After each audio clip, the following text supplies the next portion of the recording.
सत्ता कैसी थी। आपको पता चल जाएगा कि किसानों की क्या दशा थी, आपको पता चल जाएगा कि कैसी सत्ता व्यवस्था थी, जमींदारी क्या कर रही थी, लोग क्या कर रहे थे। सारा इतिहास वो पूरा दस्तावेज प्रेमचंद के लेखन में है। प्रेमचंद पहले ऐसे लेखक हैं भी कहा कि उन्होंने किरदारों को बदल दिया। किरदार मैंने कैरेक्टर, पात्रों को। हजारों साल का भारत का, दुनिया का, अंग्रेजी के विद्वान डॉक्टर जयराम यादव जी बैठे हैं, पूछिए, अंग्रेजी का साहित्य पढ़ लीजिए, फ्रेंच लिटरेचर पढ़ लीजिए, रचन पढ़ लीजिए, कहीं का पढ़ लीजिए, अरबी पढ़ लीजिए, भारत का भी साहित्य पढ़ लीजिए। वो केवल अभिजात वर्गीय है, बड़े बड़े लोगों को केंद्र में लग करके लिखा गया है। राजा रानी, राजकुमारियां, राजमहलों की कहानी, राजवंशों का इतिहास, वही कहानी, उन्हीं पर कविता, उन पर महाकाव्य। कहीं साधारण मनुष्य नहीं है। वो हमारे लिए महनीय है, वो बहुत महत्वपूर्ण ग्रंथ है, लेकिन उसमें आम आदमी तलाशे तो कहीं दिखाई नहीं देगा। किसान नहीं दिखेगा, मजदूर नहीं दिखेगा, मेहनत करने वाले लोग जो समाज के निर्माता है वो कहीं आपको नहीं दिखेंगे। पहली बार कुछ सारे पात्र उभर करके आते हैं प्रेमचंद के लेखन में, और इसीलिए उन्होंने अपना जो भाषण दिया था बड़ा महत्वपूर्ण है, अपने मृत्यु से 6 महीने पहले दिया था। वो भाषण थी प्रगतिशील लेखक दल के सभापति के रूप में, तो ऐतिहासिक भाषण है, उर्दू में था। बाद में उसका अनुवाद उन्होंने कहा था, हमें हुस्न का मेयार बदलना होगा। हुस्न माने सौंदर्य, एस्थेटिक्स। हमें हुस्न का मेयार बदलना होगा, मानदंड, प्रतिमान बदलने होंगे। वो हुस्न का मेयार क्या है? हमारे साहित्य के और समाज के नायक कौन होंगे? केवल राजा होंगे? किसान होगा, मजदूर होगा, दस्तकार होगा, एक मामूली आदमी होगा। और इसीलिए होरी भारतीय किसान का प्रतीक, प्रतिनिधि है। होरान उपन्यास का नाम आपने पढ़ा होगा, नहीं पढ़ा होगा तो नाम तो सुना होगा विद्यार्थियों से, आपके गुरुजी लोगों ने पढ़ा है। वो किसान जीवन का करुण महाकाव्य कहा जाता है। किसान जीवन का करुण महाकाव्य, ट्रेजेडी है वो, ऐसी ट्रेजेडी है जिनको बिना पढ़े रहा नहीं जा सकता, और पढ़ करके अपने हिंदुस्तान की दीनदशा को समझा जा सकता। उन्होंने उन चरित्रों को उस पर रूपायित कर दिया। उसमें होरी आता है, एक किसान गाय की लालसा लेकर के आता है, उसके लिए कर्ज लेता है, कर्ज से जिंदगी जूझता रहता है, तबाही होती है। वो हीरो है हमारे समाज का, वो गरीब मजलूम। उन्होंने समाज को बदलते हुए दिखाया कि किस तरह औरत को होना चाहिए। औरत खाली राजकुमारी नहीं, राजकुमारी नहीं होती। दुपट्टा और घूंघट काढ़े और जिस तरह की नाजुक अदाओं के साथ नाटिकाएं दिखाई गई है, रीतकाल का साहित्य है हमारा, पढ़ते नहीं बनता। नायिका वर्णन होता है, नैतिक वर्णन होता है, उसका सौंदर्य चित्रण होता है, अश्लीलता को प्राप्त कर जाता है। क्या हमारे देश की औरतें यही होती हैं? क्या औरत मर्द का रिश्ता सिर्फ यही होता है? उन्होंने कहा औरत तो धनिया है, और धनिया को उन्होंने दिखाया, और धनिया कितनी धाकड़ औरत है ये भी दिखाया। होरी जितना सीधा शरीफ आदमी मामूली है, भोला वाला, उसकी औरत उतनी जबरदस्त दरोगा से लड़ जाती है, पटवारी को डांटती है, साहूकार को डांटती है, सबसे भिड़ती है, लड़ती है। वही औरत आपको गांव में अपने आस पास दिखेगी। आम औरत और आम घरों में रहने वाली औरत ये होती है, ये यथार्थ है। समाज के किस यथार्थ का चित्रण बाकी था हजारों साल, सभ्यता की लंबी दुहाई देते हुए हम स्वर्ण काल में हुआ करते थे, लेकिन हमारा वर्तमान तो इतना धूतरित है, हमारे जीने की आशा क्षीण होती जा रही है।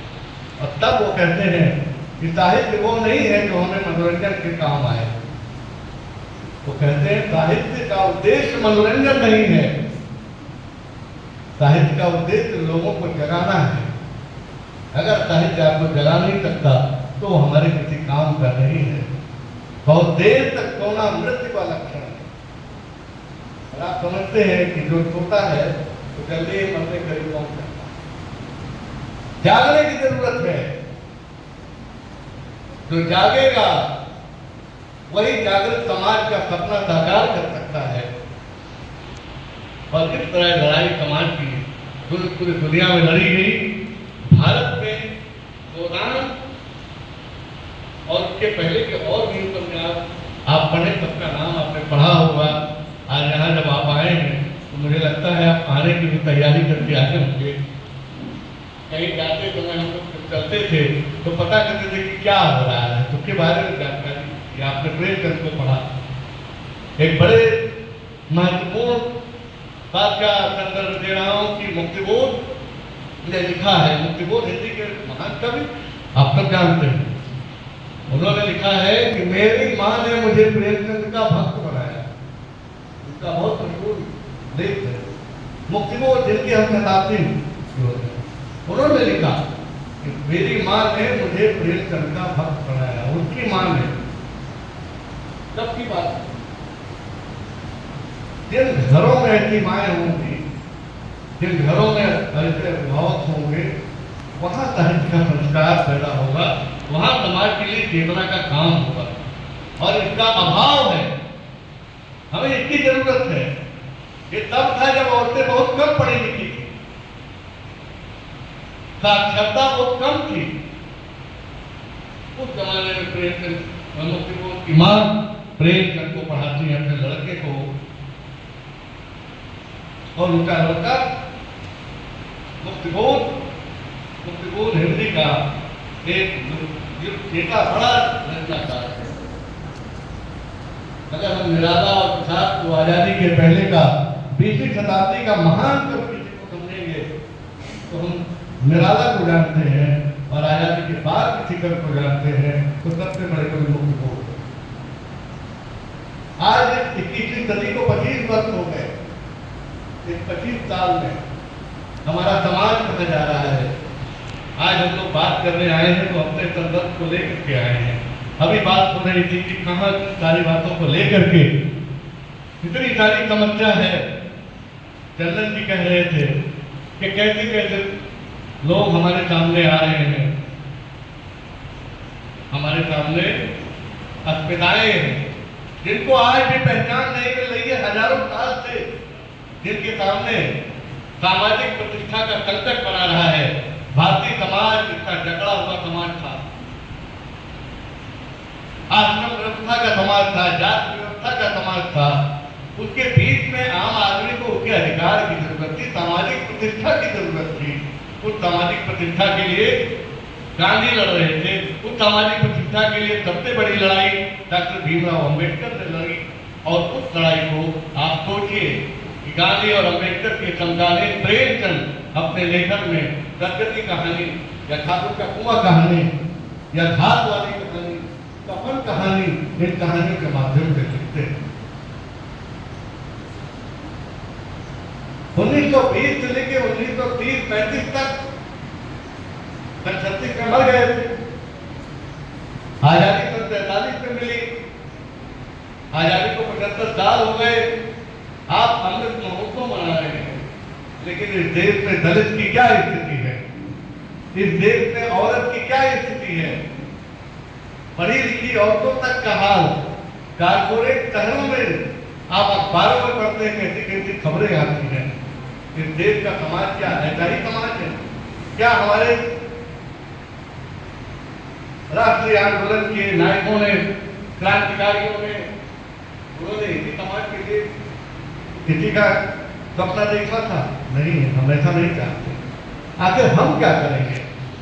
तो इस दलित विमर्श की बात होती है। आप पढ़ते हैं, लोग साहित्य में पढ़ाते हैं हिंदी में, तो सारे विमर्श आते हैं।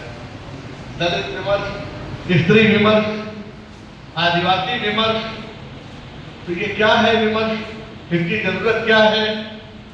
इसकी जरूरत है क्योंकि समाज में बहुत सी अस्मिताएं हैं, सामाजिक प्रतिष्ठा की से वंचित लोग हैं। उनकी बात प्रेमचंद ने की थी।